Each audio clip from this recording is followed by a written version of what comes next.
왜냐하면 세상 사람들은 우리를 인정해주지 않고 우리를 높여주지 않고 세상 사람들은 도리어 미움으로 가득 차서 우리가 하는 모든 것을 반대하기 위해 나선다는 말씀입니다. 그래서 오늘 이 미국과 전 세계에 모든 사람을 향해서는 관용이 있는데 딱 한 그룹을 향해서는 관용이 없어요. 그게 누구죠? 기독교인들을 향해서는 관용이 없는 세상이에요. 모든 사람들에게는 관용을 베푸는데 동성애자라든지 악한 죄를 짓는 사람까지도 그들에게 관용을 베푸는데 기독교인을 향해서는 관용을 찾아볼 수가 없다라는 말씀입니다. 누가복음 16장에 보면 이런 내용이 나오죠. 부자와 거지 나사로 내용이 나옵니다. 부자는 모유식 하다가 때가 돼서 죽고 거지 나사로도 부자 집 앞에서 부자가 버리는 것을 먹으면서 거지처럼 가난하게 한평생을 삽니다. 그러다가 둘 다 때가 돼서 죽습니다. 둘 다 때가 돼서 죽었는데 거지 나사로는 아브라함 품에서 천국에 가 있고 이 포효식 하던 부자는 자기 문 앞에서 거지로 구걸하는 그 사람을 돌아보지 않은 이 부자는 지옥에 가 있다라고 성경은 말하고 있습니다. 이 부자가 이 음부에서 고통 중에 아브라함을 향해서 이런 말을 합니다. 그가 음부에서 고통 중에 눈을 들어 멀리 아브라함과 그의 품에 있는 나사로를 보고 불러 이르되 아버지 아브라함이여 나를 긍휼히 여기서 나사로를 보내어 그 손가락 끝에 물을 찍어 내 혀를 서늘하게 하소서. 내가 이 불꽃 가운데서 괴로워하나이다. 아브라함이 이르되 너는 살았을 때 좋은 것을 받았고 나사로는 고난을 받았으니 이것을 기억하라. 이제 그는 여기서 위로를 받고 너는 괴로움을 받느니라. 그뿐 아니라 너희와 우리 사이에 큰 구렁텅이가 놓여 있어 여기서 내게 건너가고자 하되 갈 수 없고 거기서 우리에게 건너올 수도 없게 하였느니라. 이르되 그러면 아버지여 구하노니 나사로를 내 아버지의 집에 보내소서. 내 형제 5이 있으니 그들에게 증언하게 하여 그들로 이 고통받는 곳에 오지 않게 하소서. 아브라함이 이르되 그들에게 모세와 선지자들이 있으니 그들에게 들을지니라. 이르되 그렇지 아니하니이다. 아버지 아브라함이여 만일 죽은 자에게서 그들에게 가는 자가 있으면 회개하리이다. 이르되 모세와 선지자들에게 듣지 아니하면 비록 죽은 자 가운데서 살아나는 자가 있을지라도 고난을 받지 아니하리라. 세상 사람들은 하나님의 말씀을, 세상 사람들은 하나님의 자녀들의 전하는 복음을 듣기를 원치 않는다라는 것을 성경은 명백하게 기록하고 있습니다. 그 이유는 간단해요. 하나님에게 속한 자만이 하나님의 말씀을 들을 수 있고 하나님에게 속하지 않은 사람은 하나님의 말씀을 들을 수 없다라고 성경은 말하고 있습니다. 요한복음 8장에 예수님께서 이렇게 말씀하십니다. 8장 45절에 내가 진리를 말함으로 너희가 나를 믿지 아니하는도다. 너희 중에 누가 나를 죄로 책잡겠느냐? 내가 진리를 말하는데도 어찌하여 나를 믿지 아니하느냐? 하나님께 속한 자는 하나님의 말씀을 듣나니 너희가 듣지 아니하면 하나님께 속하지 아니하였습니다. 하나님께 속한 사람만이 하나님의 말씀을, 복음을 듣기를 원한다라고 성경은 말합니다. 그러면서 예수님이 사도 바울이 한 말이죠. 21절에 나더러 또 이르시되 떠나가라 내가 너를 멀리 이방인에게로 보내리라. 지금 사도 바울을 생각해 볼 때요, 사도 바울이 누구를 치고 사랑했죠? 하나님을 치고 사랑했어요. 뭐 정말 당연한 사실이죠. 사도 바울이 유대인과 이방 민족을 바라볼 때 누굴 더 사랑했습니까? 네? 지금 뭐 둘 중에 하나니까 50%예요. 누굴 더 사랑했대요, 사도 바울이? 두말할 것도 없이 자기의 동족인 유대인을 더 사랑했어요. 그래서 사도 바울은 도시에 들어갈 때마다 선교사로서 사역을 감당하면서도 도시에 들어갈 때마다 어디를 먼저 들어가죠? 회당을 항상 먼저 찾아가요. 그래서 사도 바울이 쓴 이 서신 편지들을 통해서 구원을 말할 때 유대인에게 먼저 유대인에게요, 그 다음에 이방인에게라는 표현을 하고 있어요. 그러니까 사도 바울의 마음에는 자기의 동족을 향한, 그들을 향한 사랑, 그들을 향한 열정이 넘쳤던 사람이에요. 그런데 사도 바울의 예수님이 뭐라고 말씀하셨다고요? 이방인에게 보냈다는 거예요. 지금 우리가 생각할 때 사도 바울은 누구를 잘 압니까? 유대인들을 잘 알고 유대인의 법을 잘 아는 사람이에요. 그러니까 우리가 상식적인 차원에서 생각할 때 사도 바울이 누구를 찾아가 복음을 전할 때 효과적이고 결과가 더 좋은 결과가 많이 나타날까요? 우리가 생각할 때는 유대인이에요.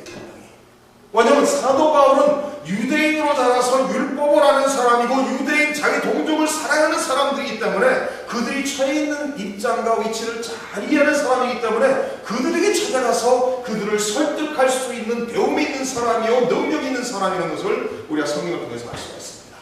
그런데 예수님께서 사도 바울을 누구에게 보내시죠? 이방인에게 보내십니다. 우리는 신앙생활하면서 한 가지 이 내용 속에서 제가 묵상하면서 이런 측면을 바라봤어요. 우리 생각에는 내가 생각할 때 가장 결과가 좋게 날 수 있는 것이 이것이라 생각하는데 하나님의 생각은 그렇지 않다는 거예요.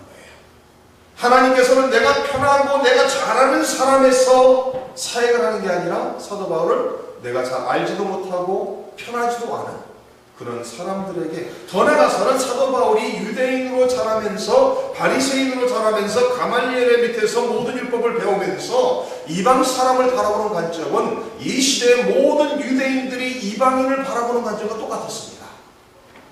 특히 하나님을 경외하고 하나님을 믿는다라는 유대인들, 이들은 이방 사람들을 사람 취급을 안 했어요. 사람 취급을 안 하고 더 나아가서는 상종하지 않고 그들과 함께 식탁을 나누지 않고 그들은 우리처럼 유대인이 돼서 하나님을 믿어야 한다고 얘기했던 사람들이에요. 그래서 성경을 자세히 보시다 보면 할례에 대한 문제가 생깁니다.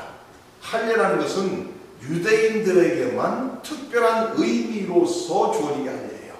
할례의 목적과 의미는 뭐였죠? 하나님의 언약 백성이라는 것을 증언해주는 징표였어요. 그러니까 유대인들이 하나님을 경외하는 이방 사람들이 하나님을 믿을 때 요구했던 게 뭐예요? 할례라는 거예요. 너희들이 유대인이 돼서 하나님을 믿으라는 거예요. 유대인이 하는 모든 것을 실천한 다음에 하나님을 믿으라고 말하고 있습니다. 그런데 하나님의 뜻은 사도 바울이 편하고 사도 바울이 잘하는 사람들에게 복음 전파하는 것이 아니라 사도 바울이 불편하고 더 나아가서는 사도 바울이 무시했던 그 사람들에게 복음을 들고 나가라고 말하고 있습니다. 빌립 집사의 사역을 보면 제가 이미 본 내용이죠. 사도행전 8장 4절 이렇게 나옵니다. 빌립 집사가 그 흩어진 사람들이 두루 다니며 복음의 말씀을 전할세 빌립이 사마리아 성에 내려가 그리스도를 백성에게 전파하니 무리가 빌립의 말도 듣고 행하는 표적도 보고 한 마음으로 그가 하는 말을 따르더라. 많은 사람이 붙었던 그 더러운 귀신들이 크게 소리를 지르며 나가고 또 많은 중풍병자와 못 걷는 사람이 나으니 그 성에 큰 기쁨이 있더라. 스데반 집사의 순교로 인해서 예루살렘에 큰 핍박이 생기고 그 핍박으로 인해서 모든 예수님을 따르는 그리스도인들이 흩어지기 시작하죠. 그 중에 빌립 집사도 흩어집니다. 사마리아에 가서 복음을 전하고 사역을 하는데 기적이 일어나고 수많은 사람들이 예수님을 믿고 중풍병자가 일어나며 아픈 사람들이 낫고 귀신 들린 자가 귀신들이 쫓겨나는 것을 체험하게 됩니다. 그래서 많은 사람들이 믿고 그 성에 큰 기쁨이 넘쳤다고 말합니다. 그런데 예수님께서 빌립을 그곳에 계속 사역하게 하시는 것이 아니라 어디를 보내시죠? 너무나도 왕성의 사역을 잘하고 있는데 예수님께서 하나님께서 빌립을 광야로 보내세요. 우리가 생각할 때는 사마리아에서 계속 사역을 하면 더 풍성한 열매를 맺을 것 같은데 하나님께서는 빌립을 통해서 다른 사역을 하고 하신다는 거예요.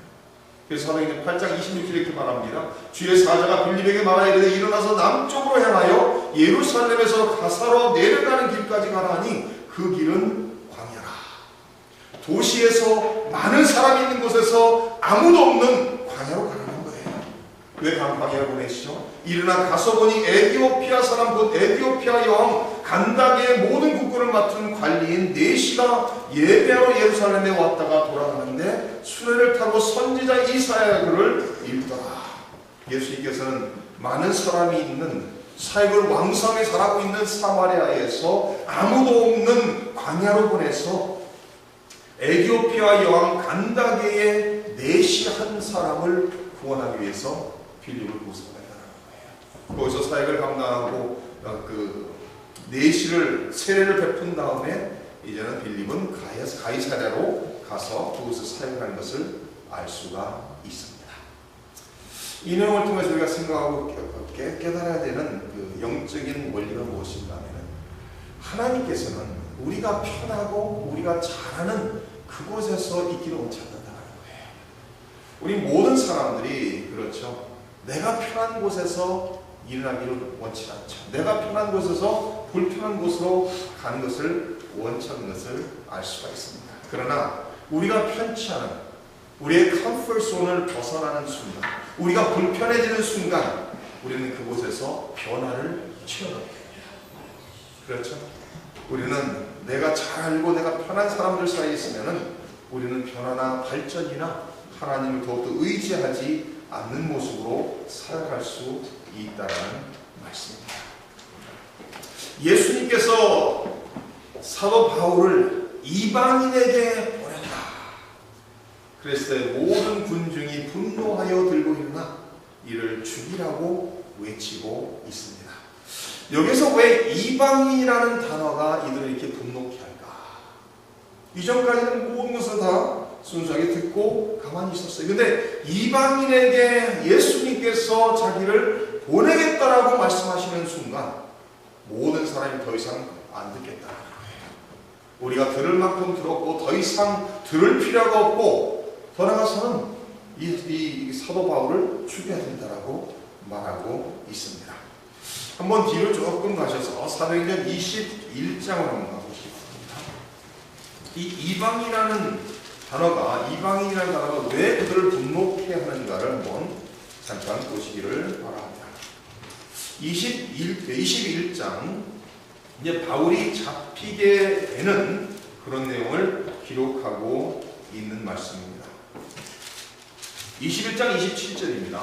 그 이래가 거의 참에 아시아로부터 온 유대인들이 성전에서 바울을 보고 모든 무리를 충동하여 그를 붙들고 외치되 이스라엘 사람들아 도우라. 이 사람은 각처에서 우리 백성과 율법과 이곳을 비방하여 모든 사람을 가르치는 그 자인데 또 헬라인을 데리고 성전에 들어가서 이 거룩한 곳을 더럽혔다 하니 이는 그들이 전에 에베소 사람 드로비모가 바울과 함께 시내에 있음을 보고 바울이 그를 성전에 데리고 들어간 줄로 생각함이로라.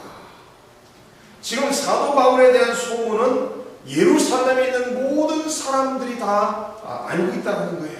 왜냐하면 사도 바울은 이방 도시를 찾아다니면서 20여 년 동안 복음 전파의 사명을 감당하고 있는데 이방 도시에 들어가서 이방 사람들에게 복음 전하는 것까지는 괜찮은데 사도 바울은 할례를 할 필요 없다라고 가르치고 있죠. 다시 말해서 율법을 지킴으로써 구원받는 것이 아니라 율법을 완성하시고 율법을 다 지키신 예수님께서 우리를 대신하여 어린 양으로서 희생당하신 예수님, 그 십자가에 죽으신 예수님을 믿는 믿음으로서 구원받는 것을 그 메시지를 외쳤습니다. 그러니까 유대인들이 율법을 지키고 살아야 된다고 주장하는 유대인들이 바라볼 때는 사도 바울의 사역은 하나님의 율법을 격화시키고 도리어 믿기만 하면 된다고 말하고 있다는 거예요. 그러니까 그런 소문을 들었을 때 이들이 사도 바울을 포로 잡게 된 이유가 바로 그 내용들이죠. 이 사도 바울은 각처에서 백성들과 율법과 이 성전을 비방하는 사람들이다. 더 나아가서는 이방 사람들이 들어갈 수 없는 이 성전에 이방인을 데리고 들어가서 이 거룩한 성전을 더럽혔다라고 말하고 있습니다. 그러니까 사도 바울이 잡히게 된 원인은 이방 사람들에게 한 사역, 이방 사람들을 위해서 모든 한 것이 원인이 돼서 잡혔다라는 말씀입니다.